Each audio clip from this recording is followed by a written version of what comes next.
Ladies and gentlemen, welcome after a coffee break to yet another very important conversation about the future of NATO. With me here, a person I don't think I have to introduce, NATO SACEUR General Christopher Cavoli, who has been doing an incredible job putting, the plans that politicians and our decision makers make into practice. So, General, we have 15 minutes, and I really wanted for us and the audience to give the sense where NATO is today. We had yesterday a quite historical, in a way, decision regarding the regional plans of defense against Russia. How does that change your work, but most importantly, NATO as a collective defense organization? I think that's an extremely important question, because the plans are really the blueprint for the modernization of NATO's collective defense system. So during the Cold War, we were focused on collective defense. After the Cold War, we started to focus on out-of-area operations for crisis management. Very different requirements from the military force, and Allied command operations optimized, and many national militaries optimized for that sort of cyclical out-of-area deployment, usually on a schedule, very anticipatable. Collective defense is much different. So there's been a need to modernize our collective defense system, rebuild some of it and modernize some of it. And that's what the regional plans are about. They're geographically specific plans that describe how we're going to deter, and if necessary, to defend all of the territory of the alliance. And these, therefore, give us the ability to have a force structure requirement so that nations can direct their investments in a fashion that serves the alliance as well as their national needs. It will give us a new readiness system, new readiness expectations. There's a new force model, as you know. We'll adapt the command and control arrangements of the alliance. We'll have a new exercise program. So this is really the foundation of a very, very important rebuild of our collective defense system. And it's a very exciting time. It's very good that we've got the plans in place now, and there's going to be plenty of work to do going forward. Absolutely. So good news, really good news for NATO. Last year, as you've mentioned, in Madrid, we were talking about the new force model. We were talking about 300,000 of troops that are in high state of readiness. That gives you, as the SACEUR, an overview of what is available to NATO at a given moment. How does that fall into what's happening here in Vilnius? So where are we with the preparations when it comes to the new force model? Because 2023 was the year of implementing the model. Right. So the new force model is implemented, and now it's being elaborated and detailed through the force sourcing process, which is where you actually line units and organizations up against the conceptual parts of the model. The Deputy SACEUR, General Tim Radford, just concluded a couple of weeks ago the first official force sourcing conference, and the results have been fantastic. In fact, there's more than a 700% increase in the number of troops available to me as SACEUR based on the new force model and the new force sourcing. So we're very excited. There's some work left to be done. We have specific areas that we want to build up more forces in. But overall, I think it's a great reorganization of the way we had been doing business.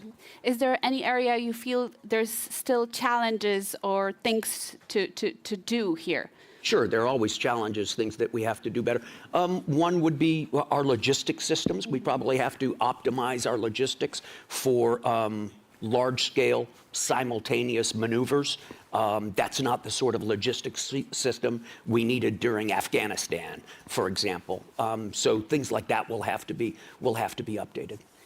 Fantastic. So let's now move to the question of Ukraine, and specifically, what are the lessons that we have learned watching on the one side the war itself unfold? What are the lessons for NATO? What are the lessons for the West? What are your lessons for you personally that you take away from this year and a half of the war?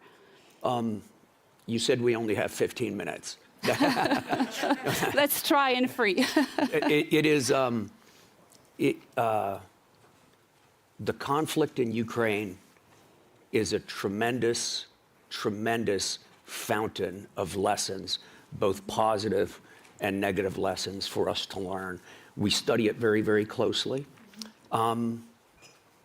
I think one of the biggest ones that jumps out when I think about it, and it's appropriate for our setting here at the summit, cohesion.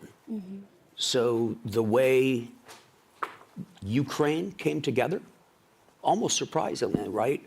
On every level. Right. From society to army to to politics, all the way, everything came together, and their cohesion has fostered bravery on the battlefield. It's fostered commitment in industry. It's fantastic. For us, the alliance, and even the broader world, the cohesion has been remarkable. And it gives us a huge amount of strength that we would not have as individual nations. So I don't mean to begin with something too ethereal, but nevertheless, at this setting in the summit, as we prepare to bring another ally in, I really think that the most salient lesson we see from this conflict is that of cohesion, the importance of cohesion. Because you've brought up this topic yourself, I have to ask, how do we build cohesion within NATO? Where do we start? I mean, on a national level, that's obvious, but what would you recommend the countries? I think the first step is for all allies to have a sense of teamwork, right? Allies have to have a sense of teamwork and understand that the cohesion of the alliance and our strength together exceeds the sum of our parts. But also the collective has to understand that each member nation has specific national interests. And those always have to be the most important thing for that nation. So achieving that balance requires transparency, requires constant dialogue, requires personal contact, and I think most of the leaders in the alliance spend a great deal of time communicating with each other and traveling back and forth to see each other, as well as at big common venues like this. So maintaining the cohesion is an ongoing daily thing that really gets stronger and stronger as you do more and more together. Absolutely. So going back still to the lessons learned from Ukraine, how is the war changing the way we think about war in general within the military command, not only NATO, but our general staffs? Yeah, it might not be changing the way we think about war. It's reminding us that there are various types of war. So we had the experience of crisis management through the 90s and the 2000s, Afghanistan, Balkans, peacekeeping and things like that. And this is just a different type of war. This is a large-scale war of force on force and maneuver.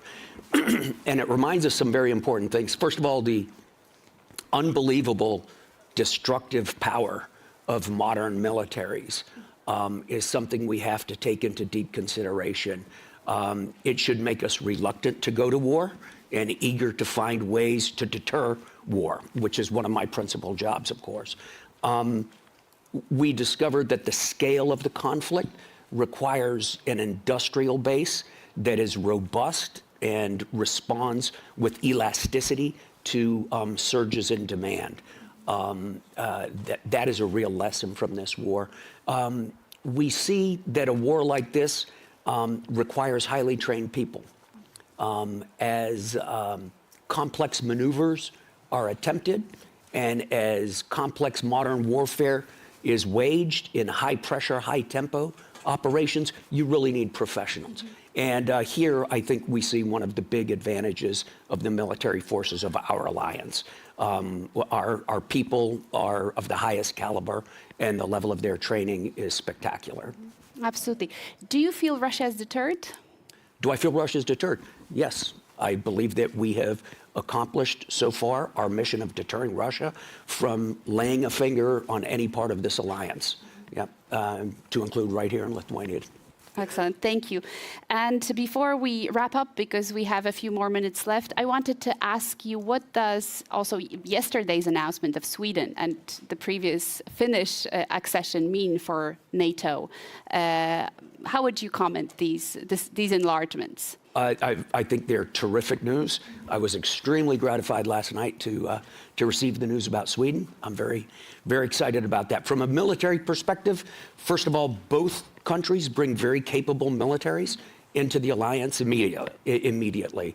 There is not a development program that's necessary or an institutional reform program. These militaries have been interoperating with alliance forces on operations, in training for years. So first of all, they bring ready-to-serve military capability and capacity.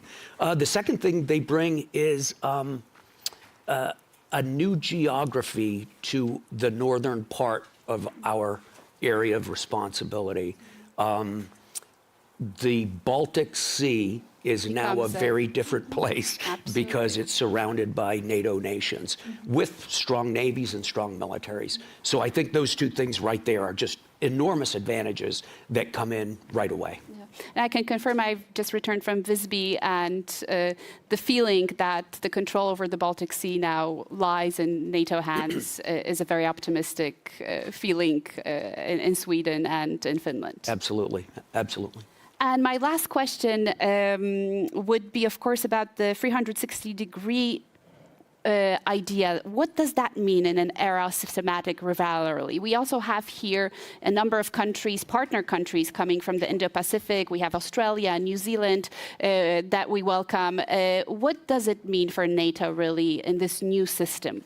Yeah. So first of all, I think you can look at it in layers, this question of 360 degrees. For each nation, each member state in the alliance, there are a variety of different threat vectors. It's not just geographical. There's informational problems, there's critical infrastructure, there is information environment. So the threats come at us from all different directions, not just geographically from east to west, first of all. Second, for us as an alliance, the threats are both, or the challenges, I should say, are not only from east to west, but rather also from the south. We have serious concerns about transnational issues from our southern tier. As you know, Allied Command Operations has geographic bands down there that we keep an eye on. Of course, we have two named adversaries in our strategic concept. Terror groups are also very important to us, and one of our regional plans is very heavily focused on terror groups. So that's another aspect. And then finally, of course, there's the fact that we're in an interconnected world. It's very hard to think of a problem that will be located only in Europe, for us to solve only in Europe, but rather all of our problems are going to be global. So we very much welcome the partners from the Indo-Pacific region who come to visit, because there is going to be a natural interconnectedness of security challenges there and security challenges here. Absolutely. And as I am told, I have my last minute. General, what would be your message, not only to today's here audience, experts, people really knowing NATO, but most importantly, the general public that's listening us online right now, about the state of NATO alliance and how we will move forward, but also our support to Ukraine, which we cannot forget is fighting a war of attrition, an aggressive war against Russia? Well, our support for Ukraine is unquestioned, and it's ironclad, and we will be here to help them as long as it takes. For the alliance itself, I think my message would be very short and very simple. This is the most successful alliance in the history of humankind, and it is stronger today than it has been in all the years I've been associated with it. And it's we are very lucky to be at this point in history with such a collection of like-minded nations working together.